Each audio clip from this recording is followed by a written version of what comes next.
Good morning, White Mountain Apache Tribe and viewers from all over planet Earth.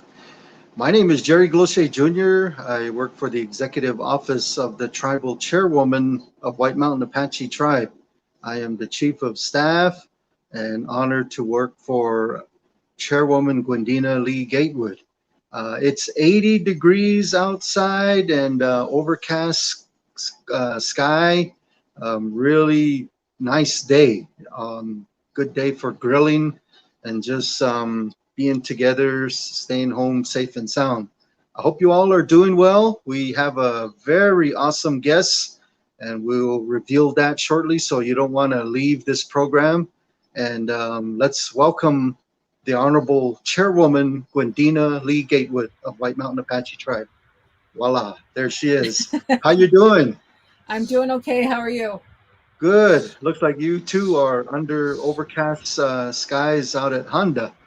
Yeah, it's getting cloudy, and this little mountain that's just behind the house, the clouds are a little bit darker. So I'm guessing by this afternoon we'll get some rain, and we need it. We definitely need it. All right. Good. Well, Denise Saunders, good morning to you as well, and hope you're feeling well. Thumbs up to you.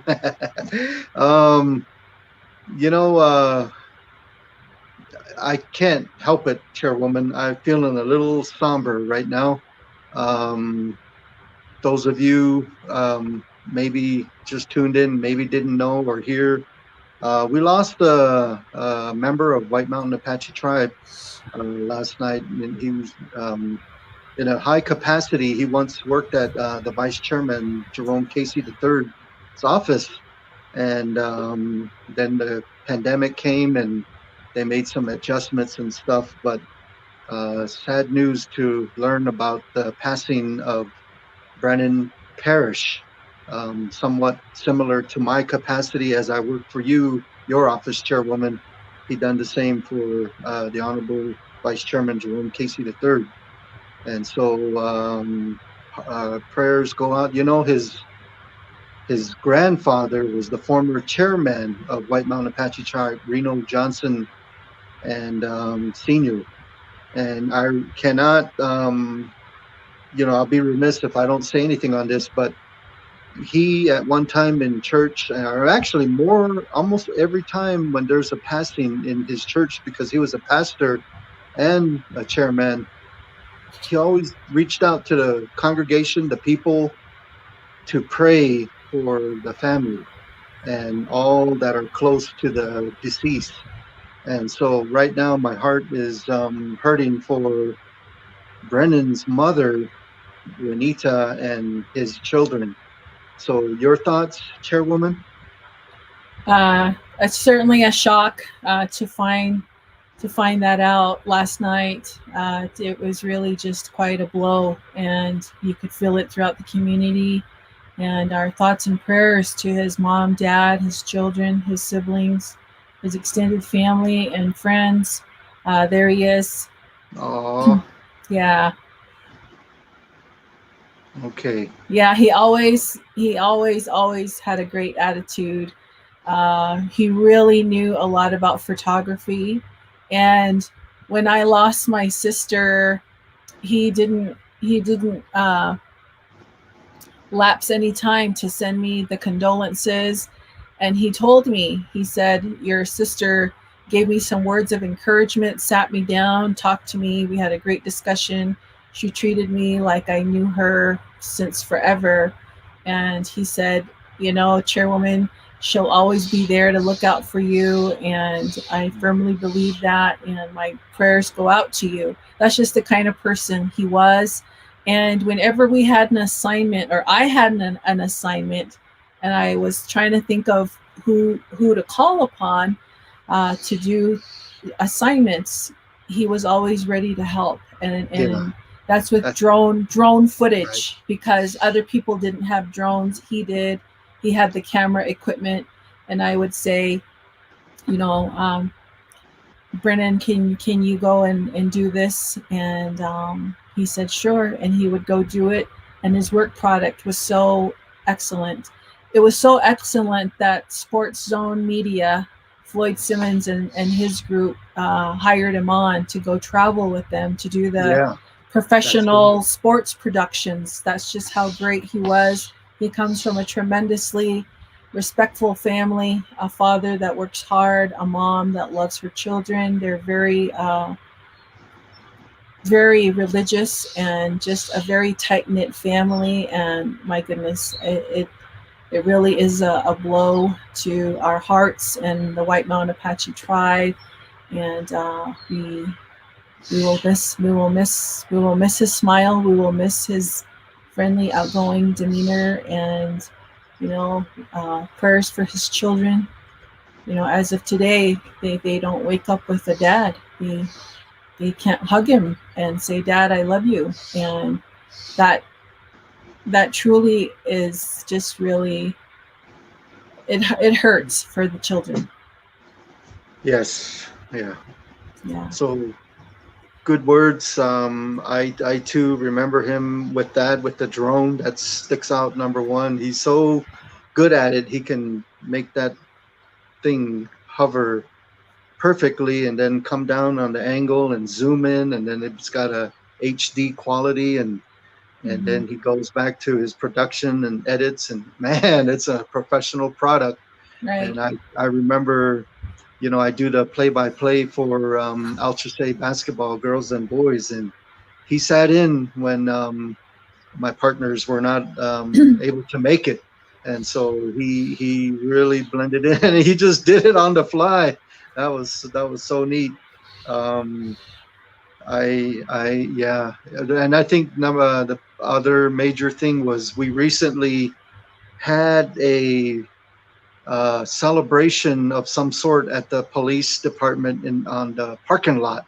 There was quite a few events there in the parking lot, and I attended almost all of them. And Brennan was at one in particular where I was on my knees.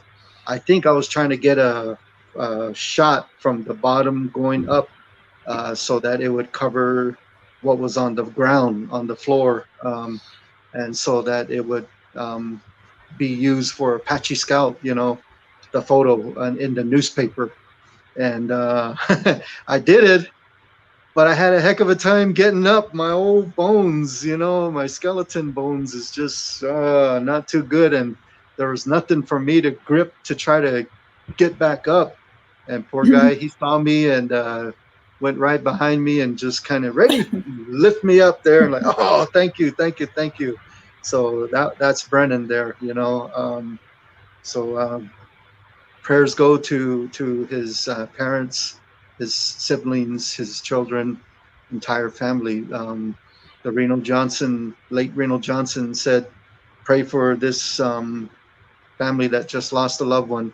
So I'm asking you, viewers, pray for them. They need it right now. Pray Yeah. for them. Yes. Thank you. Thank you. And our thoughts and prayers to the vice chairman as well. That was his executive assistant or chief of staff, one of the two. And they were all colleagues in that office. And Matthias, Monica, those guys that worked with him, I know their hearts are hurting too. So our thoughts and prayers go out to all of you and to the family. But please do keep them in your prayers. Only our Maker can heal our hearts and comfort us when times like this hit us. So, Yes. Thank you. And Jerry, I have to tell you, he really wanted masks for his children. Remember that Great Seal mask? Yeah, yeah. And I had run out, and I was like, dang it, I don't have any.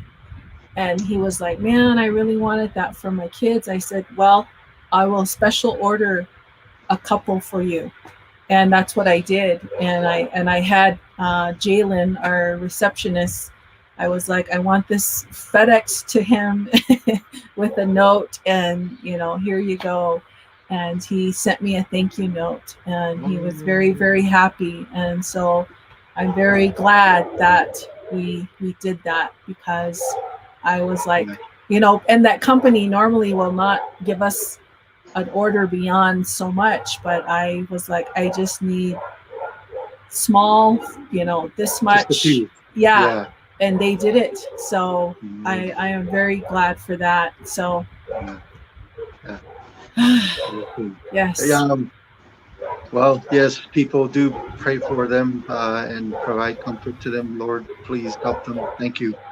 All right, Chairwoman, I'm sporting Arizona Cardinals jersey. They played their first preseason game last night. So, yabba dabba dabba do. I'm happy football is here. We just saw the Suns go all the way to the championship game. They didn't win it, but it was so exciting and fun to see them. And now, just like that, first game of preseason football, Cardinals won last night. They beat the Cowboys 19-16. It don't count, but at least they were. Yeah. They look good. They're fast. They're a very fast, aggressive defensive team. I like that. Also, Chairwoman, 2 days ago on Thursday, that was the memorial of our former boss, former chairman Ronnie Lupi. That's the day he had passed away.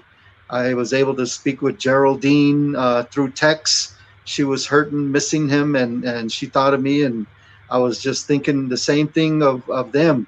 We took Chairman Miguel from Akchin Mhm. and the Honorable Arnold Beach Sr., councilman from District 1. They visited the gravesite recently.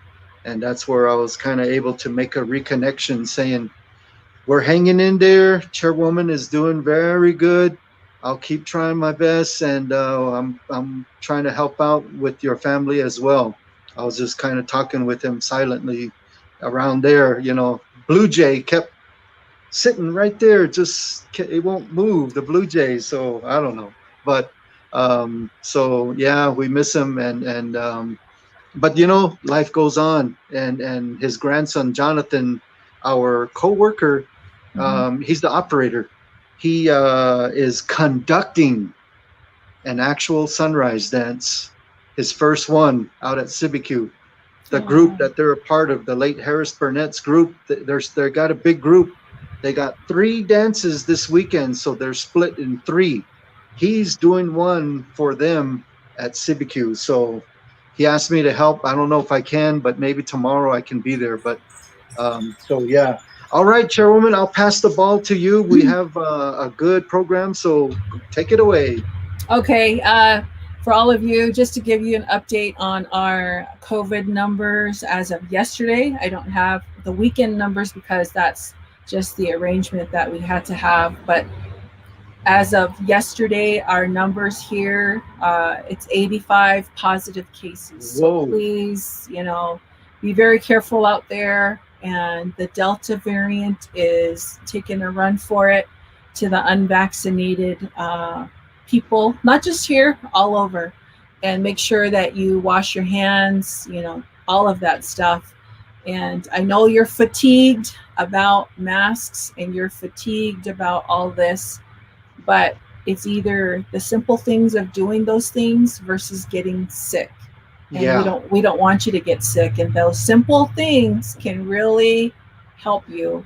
So Yes. mask up, wash your hands, be very careful about you know what you touch. It's very contagious, so those simple things will really help you. And the schools, bless their hearts, we want our children to stay in school.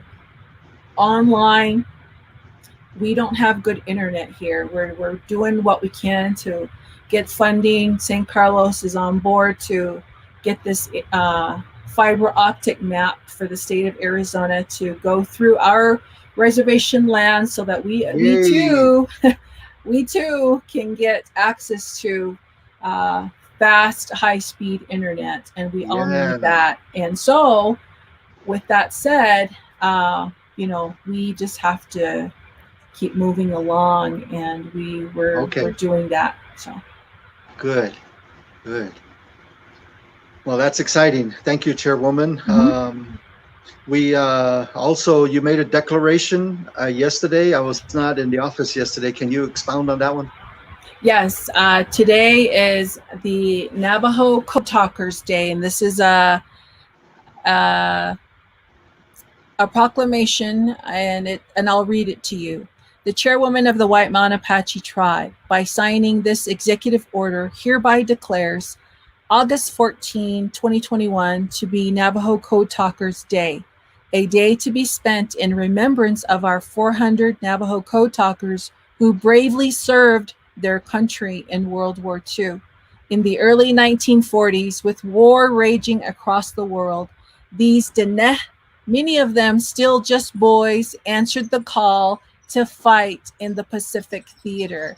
The majority of these men were taken as small children from their homes and sent to government boarding schools where they were violently punished for speaking their own language.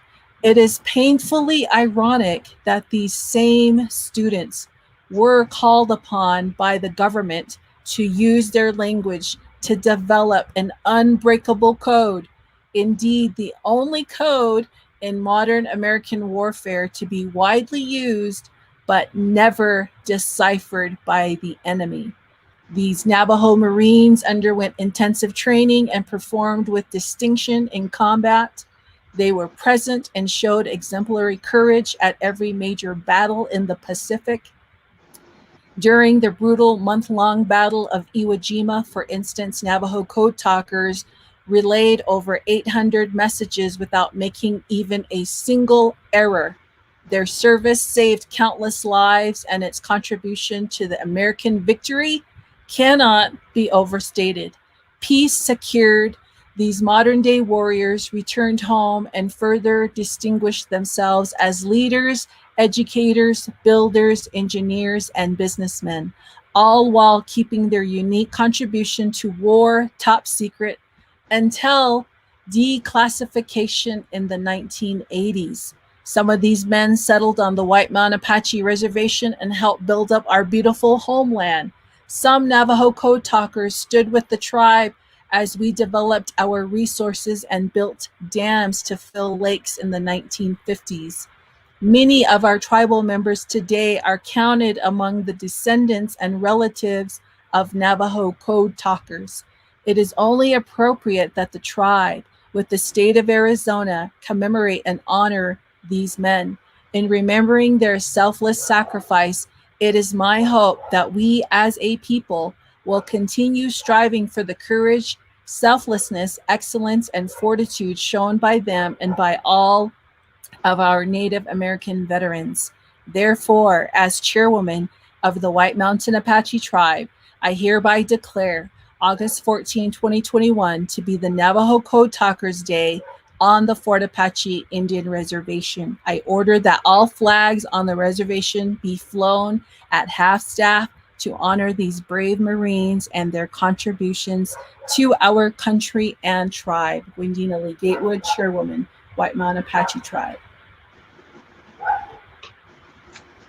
Thank you. That was good. Very awesome. Well written. Well written.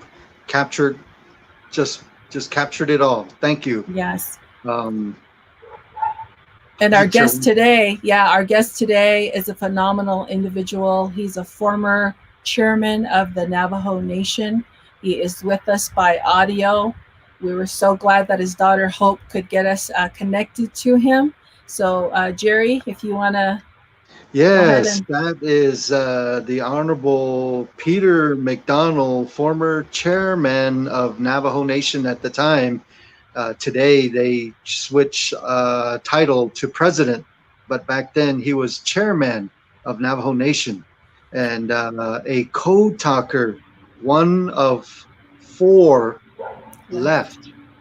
What an honor and privilege that he is in our program. And so we'll just give him the floor. Yeah. Hope if you can just let him have it and he can say whatever he wants and we'll go from there. Thank you very much, Jerry. And Chairwoman Gwendena Lee-Gatewood.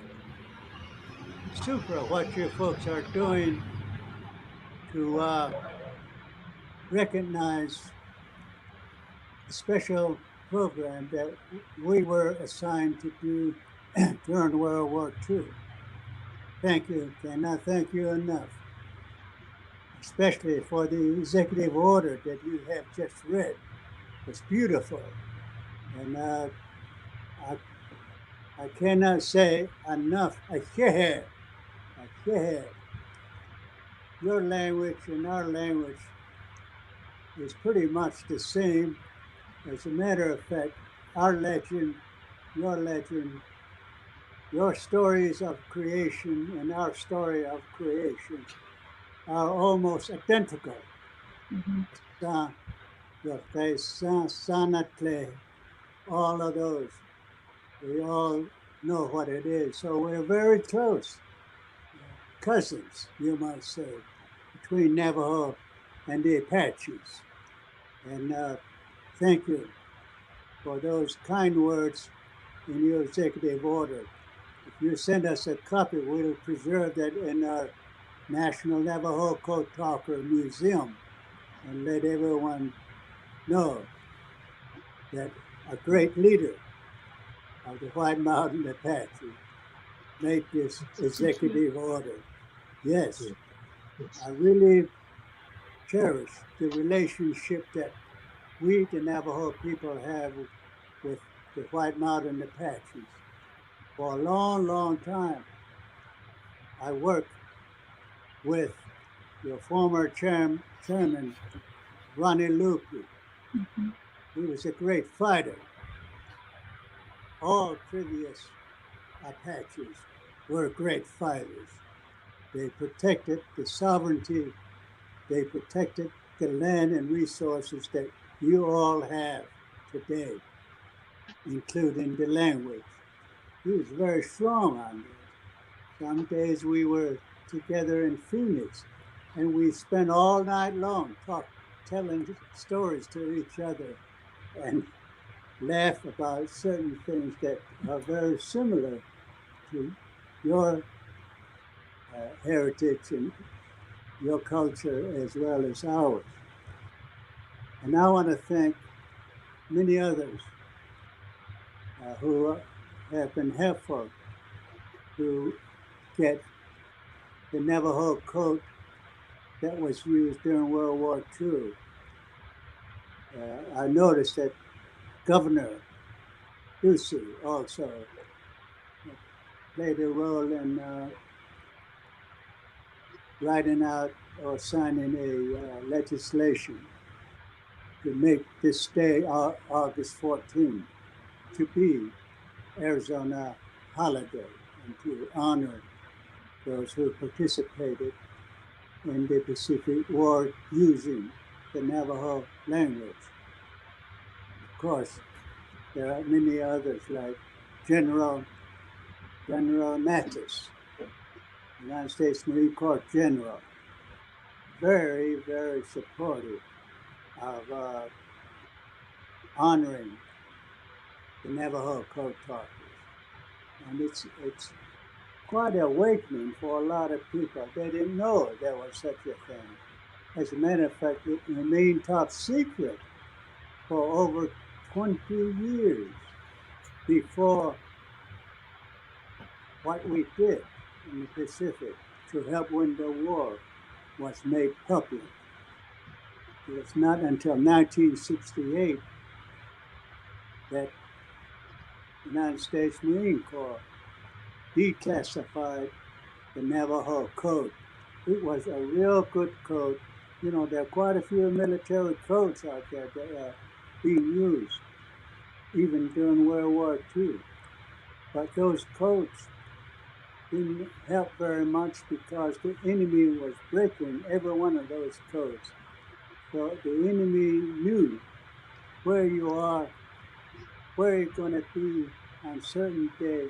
All shipping of supplies, equipment, shipment of troops, all transmitted in the existing code that the United States Marine Corps Navy had.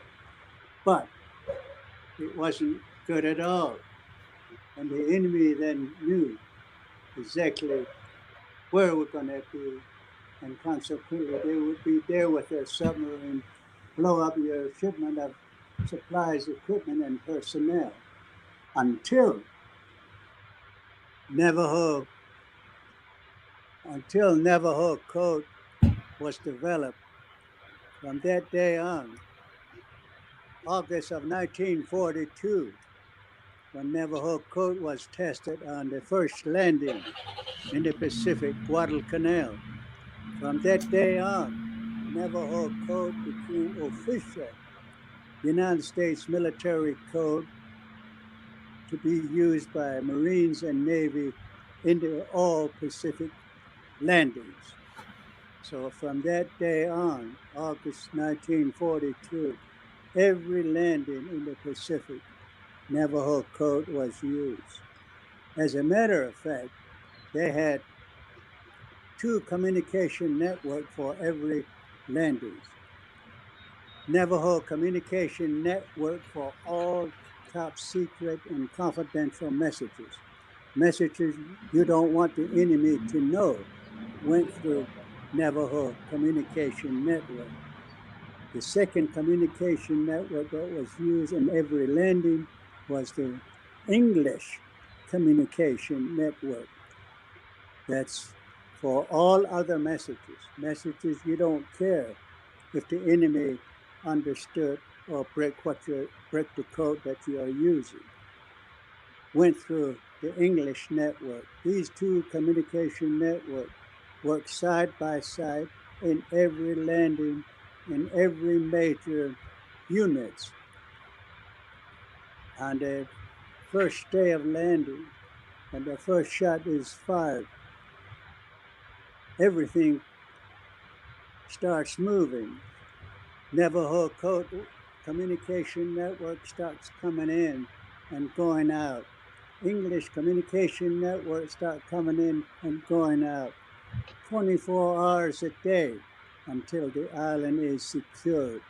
And then, of course, you go to the next island. And all together, there are over 400 of us Navajo code talkers certified. And today, like you said earlier, only 4 of us are still alive. Myself, I'm close to 93 years old now. And the other one is from Shiprock, New Mexico, Samuel Sandoval. And the other code talker still alive is Thomas Piquet, just south of Gallup, New Mexico, Chechiltah. And also the other remaining code talkers from Luca Chuca, Arizona, is John Kinsel. They're all in their 90s, 96, 97 years old. I'm the youngest only because I went in when I was 15 years old. And yes, I lied about my age to do that. But those are the code talkers who went over. The first group that went in, the 29, actually created the first set of code words, over 200 code words that they developed. And that was used on the first landing, tested in actual battle, and actually passed muster. And the United States Marine Corps and Navy actually then accepted to use Navajo code as their official military code. And they were not wrong at all, because it was they tell us, the only military code that was never broken by an enemy. And it's very, very cherished by the United States Marine, because they tell us it saved hundreds of thousands of lives throughout all these landings from 1942 until the war ended in 1945. The number of code talkers grew from 29, the first group that went in, that developed the first set of code words. By the time the war ended, as I said earlier, over 400 of us served, and the code words also increased from 260 to over 600 code words to be memorized, because we cannot take any notes into battle. It all has to be in our head. And and remember it instantly, no matter how much is going on all around you.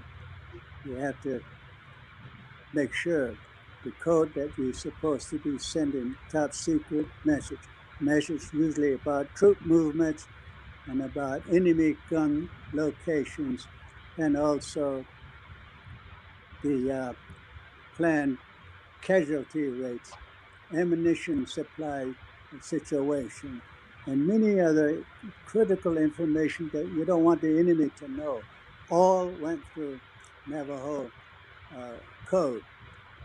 As a matter of fact, on Iwo Jima, 3 Marine divisions landed, 3rd, 4th, and 5th. And each division had at least 70 or 80 Navajo code talkers. So on that landing, February 1945, over 200 Navajo code talkers participated on the Iwo Jima landing. And they tell us that the first 48 hours of the landing, there was so much going on during that period. Also, in every landing, the first 48 hours is very critical. You either make it or you lose it. So it was very important. They tell us that one division, 5th Marine Division, had over 800 Navajo code messages sent the first 48 hours. The other 2 divisions had similar traffic. So multiply 800 times 3, that's over 2,000 Navajo code messages going through the air the first 48 hours. If you do little math, that means Navajo code going through the air every minute non-stop for 48 hours. A lot of Navajo talking through the air by these 3 Marine divisions. So that's essentially how the code was used in every land. Of course, some island, only 1 division landed.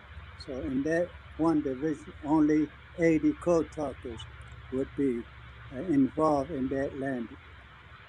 And each division, as I said earlier, had at least 70 or 80 Navajo code talkers. Whichever division that's going to do the landing, code talkers within that division provide Navajo communication network throughout the entire battle. After the war, some of us ended up in North China to get over close to 1 million Japanese to surrender and have them turn in all their weapons to a central location like Tsingtao, China. And we had a different peace treaty ceremony with the Japanese that were in North China. And then after that, we start shipping them back to their homeland. So today, as I said, is a good day for all Navajo code talkers who have participated in those battles, but more importantly, the descendants of those who were code talkers really is part of this honor. They are being honored representing the relatives that actually took part in those battles, and some of them sadly never made it home. They were killed in action. Over a dozen were killed in action, and close to 24 more wounded in action.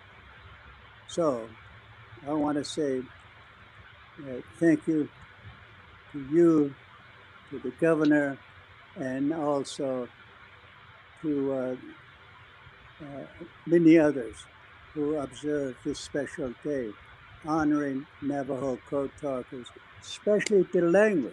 Don't forget, It was the language, not us as individuals, but the language was a weapon.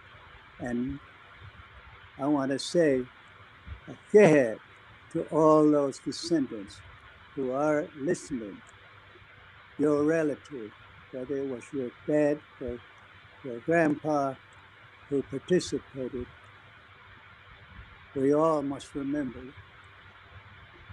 who they are. And also, not only that, but what we also learn is that war is bad. War is ugly. We should never put our young people out to defend our liberty, peace, and freedom. But we do it because we don't want war to ever be experienced by our relatives and our people here in the United States. That's why even today we have a number of our Native Americans out there carrying weapons to protect us from any conflict that might start here within the United States. Keep it out there, and let's keep the peace, and let's try to work things out with one another. So I want to again to say that it was nice to have this opportunity to share a little bit of what we did as Navajo Code Talkers, and thanks to many who are participating throughout the United States. And I even got a congratulations on Navajo Code Talker Day from Japan this morning. Oh, wow. So it's a thing that we all need to remember. And as I said, thank you, Chairwoman. I know you know my daughter, Hope Lone Trade. She's a good leader, a great fighter too.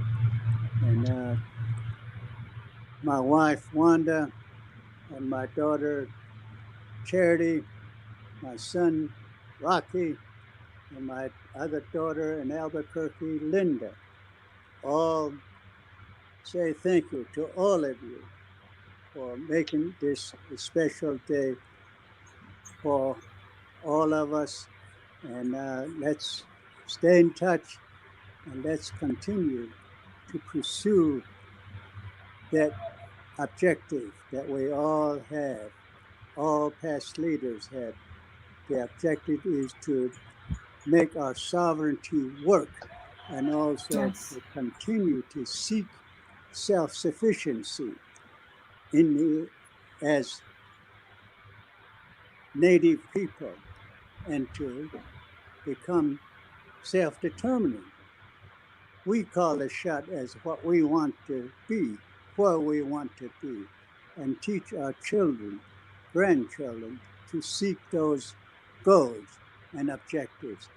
And I believe your former chairman, your former leaders, I'm sure, did very well teaching you, Chairwoman Gatewood, and many others to wear that same moccasin that they wore over the many decades of special, strong leadership of White Mountain Apache.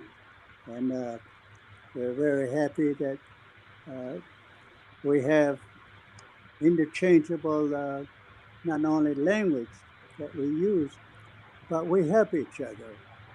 I know one day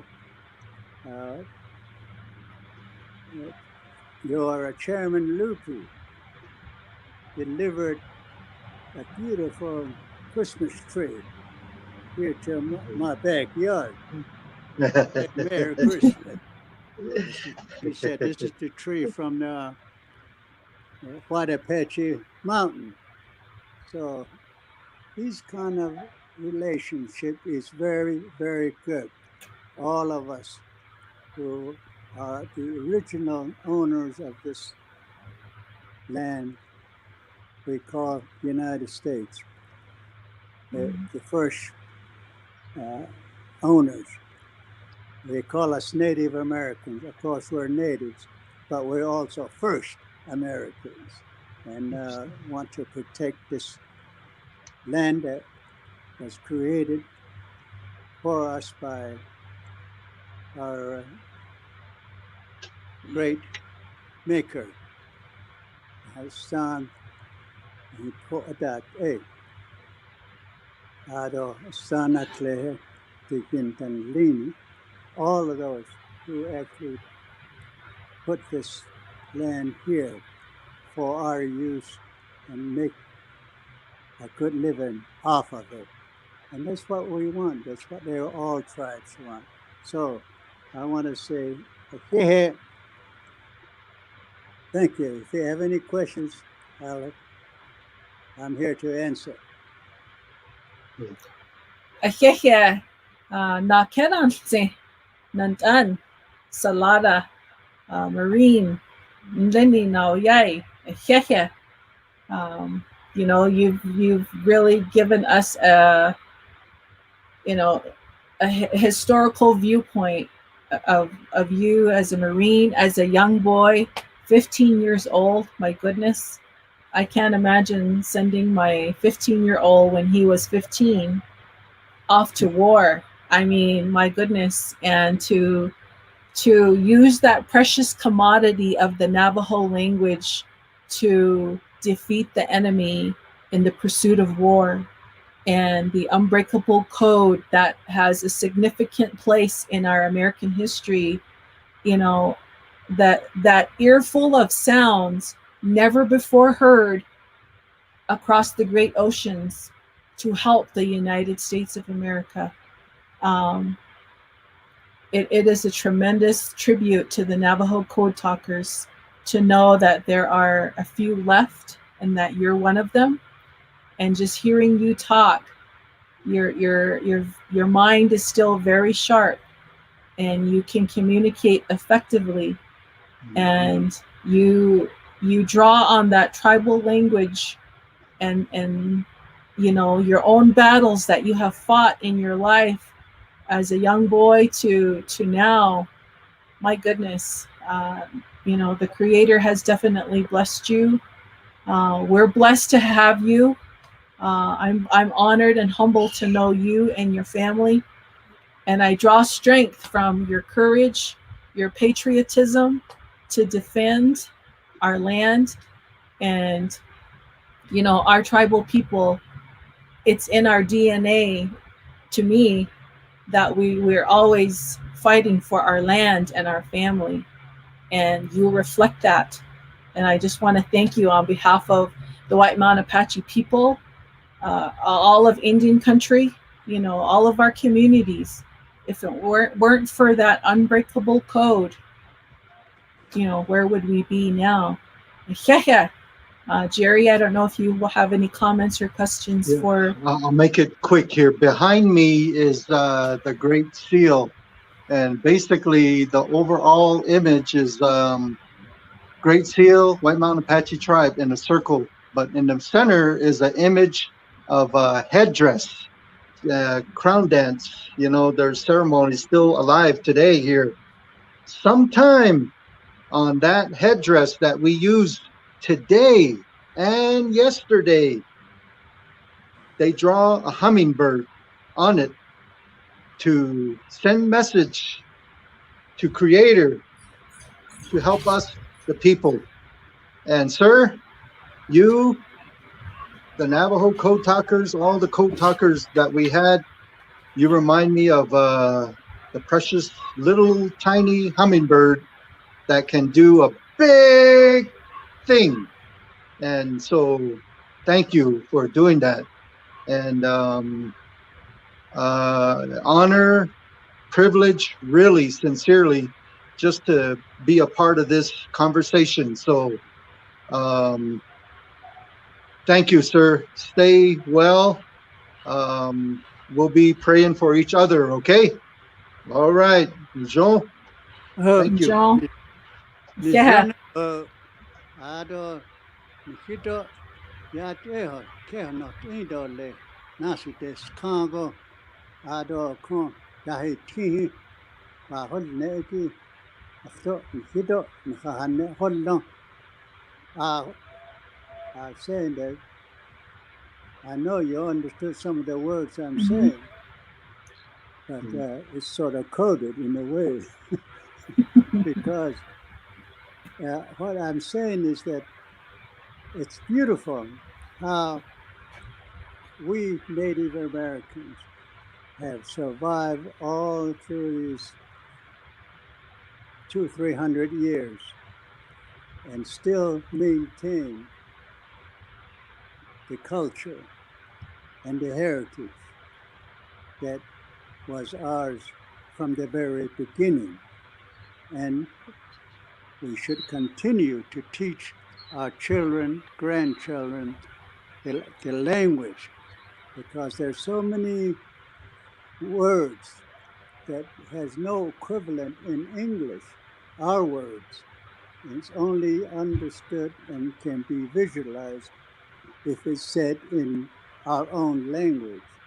So it's good that we all moving toward keeping the language and also make our children, grandchildren understand what tribal sovereignty really means and how it plays a role and where we're going to be in the future.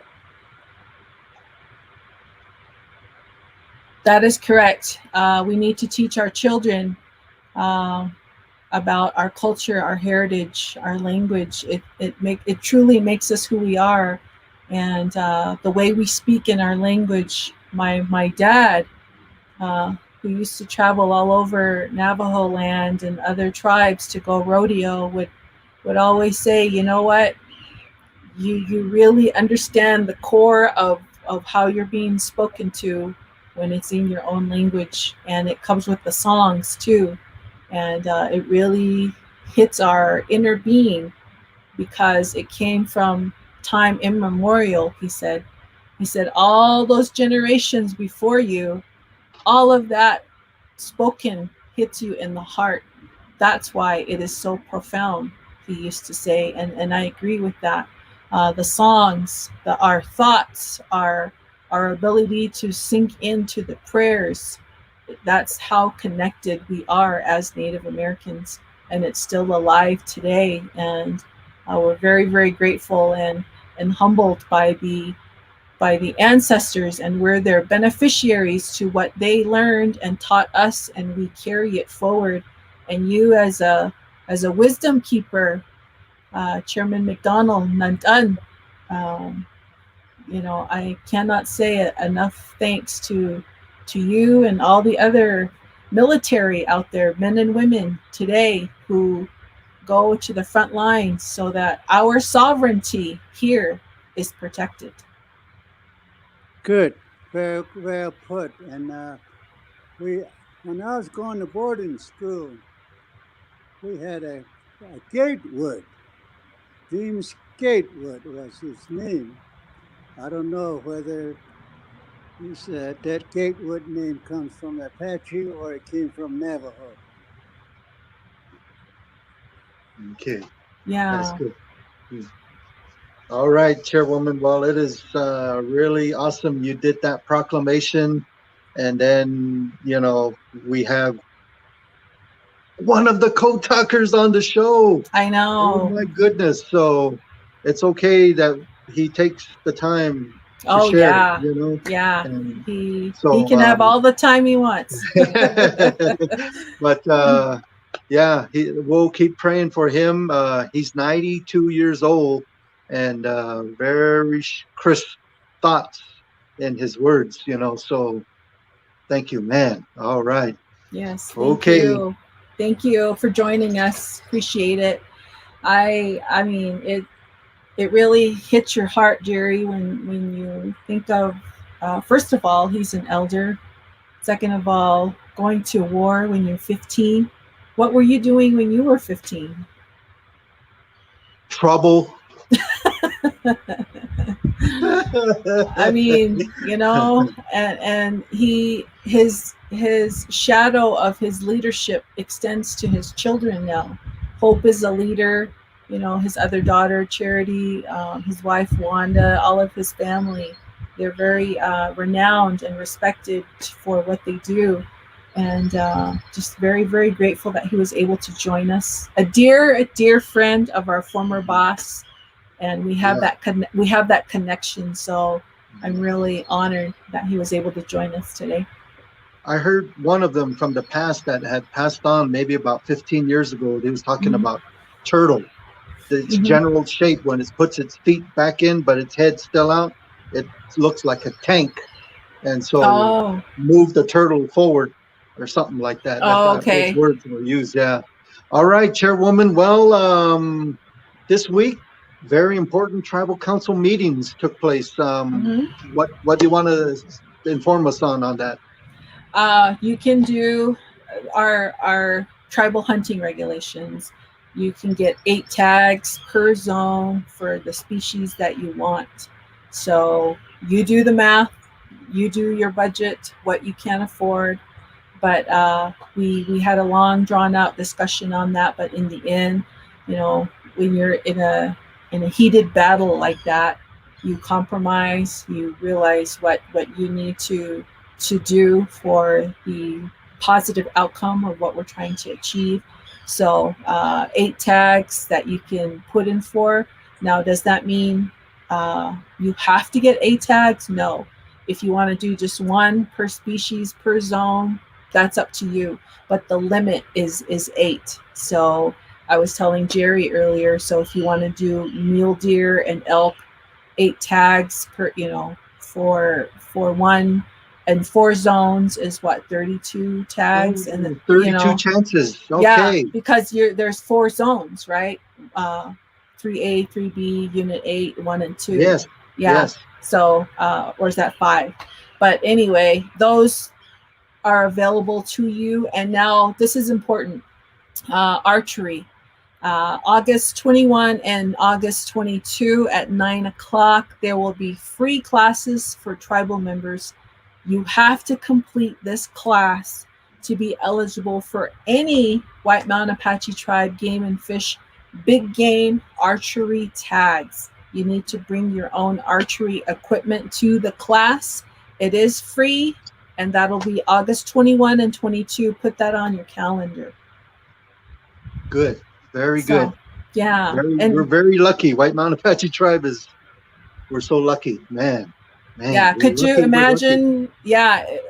If the state side, they wait years and years to get drawn for things. And here we have a lot of good access. We live in, beautiful country, and we're blessed. So we need to take care of our animals, take care of Mother Earth, and they'll take care of us, and learn about hunter safety and respecting the animal.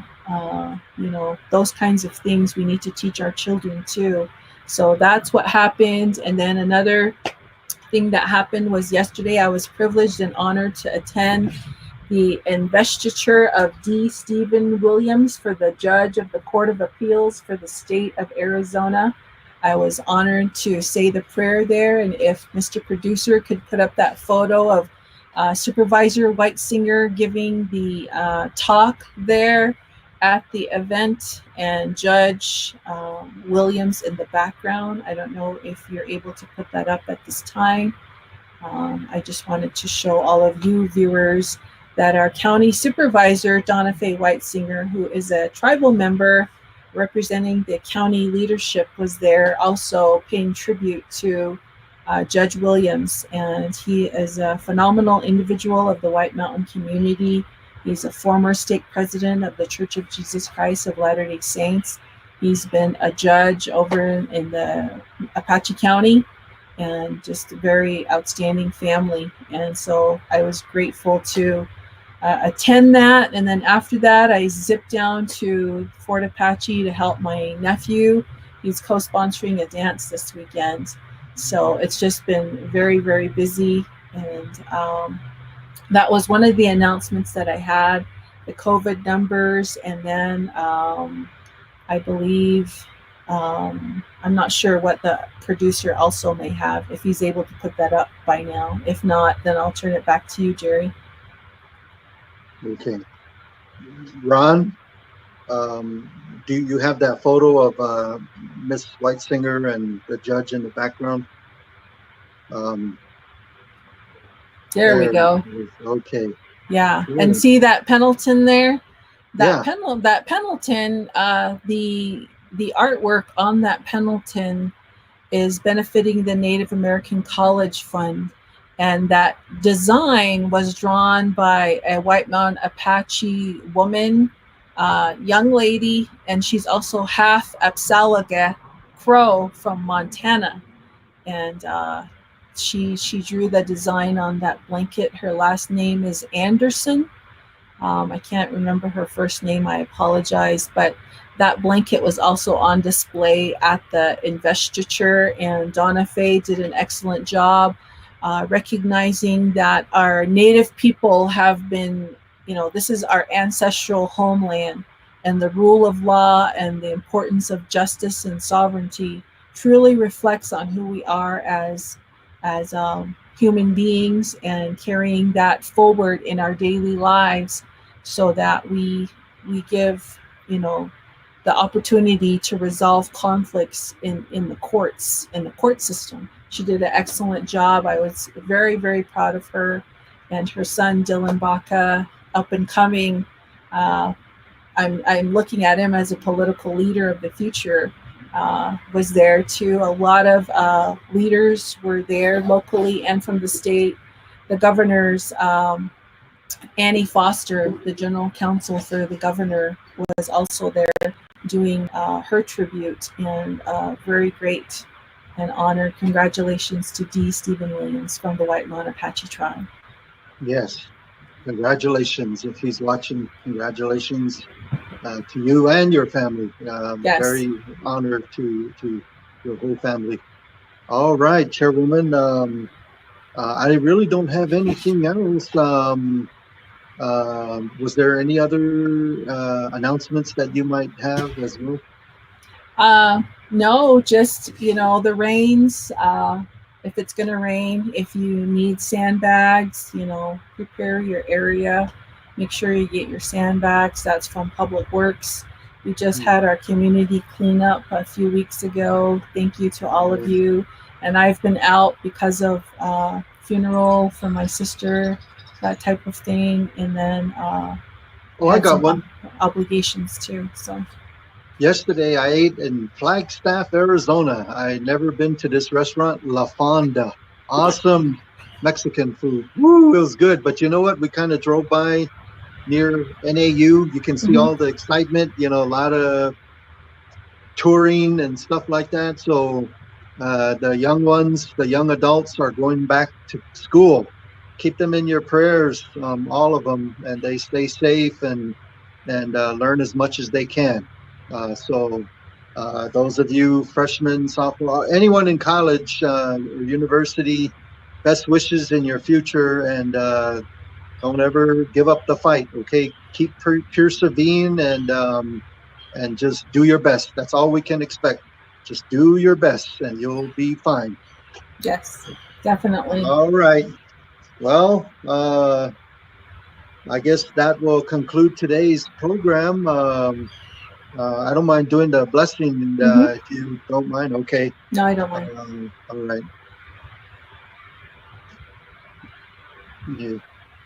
I was just trying to think of a song here, but les hotdogs only yo hot les hotdogs only yo hot les hotdogs only yo hot les hotdogs only yo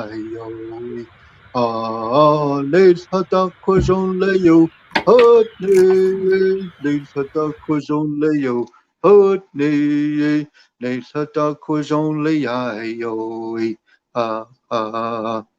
Zonkanini ayu hayu shanto leslo atendin the shitchendi dan hodan the seat so yosin be hindai naya zon ambihaniti digo behets ayati sa dase ya se le sata kwajon leo hot le sata kwajon leo hot le sata kwajon leo hot le sata kwajon leo ha ne sata kujon leo hot ne sata kujon leo hot ne sata kujon leo ha. Whew, Heavenly Father, thank you for this day. We had an honorable elder, a leader of a great big tribe, the Navajo Nation, on our show today. Bless him, his family. We started out the show with a family that is hurting right now, the parish family. We pray for them, bless them, give them comfort, give them guidance, give them the ability to do whatever it is that they need to do to be blessed. I know they're hurting, losing a good young man, Brennan. May his journey be fulfilled in the most best positive way. Heavenly Father, we got a lot of viewers on this show, wherever they are, all over this planet. Blessings for them as well, their family, whatever concern they have. And for Honorable Chairwoman Gwendena Lee-Gatewood, she's our leader for White Mountain Apache Tribe. Let her continue on her path to do whatever it is that she is expected to do for the good of the future, for the good of the people, for the good of White Mountain Apache Tribe, all the other leaders as well. Thank you, Father, for this day. We've been privileged to have such a beautiful land, and it's so green out there. That means we've gotten water, rain. Thank you. Thank you so much for that. And so those that are the elders, those that are the infants, and everyone in between, bless us. Thank you for everything, Father. Amen.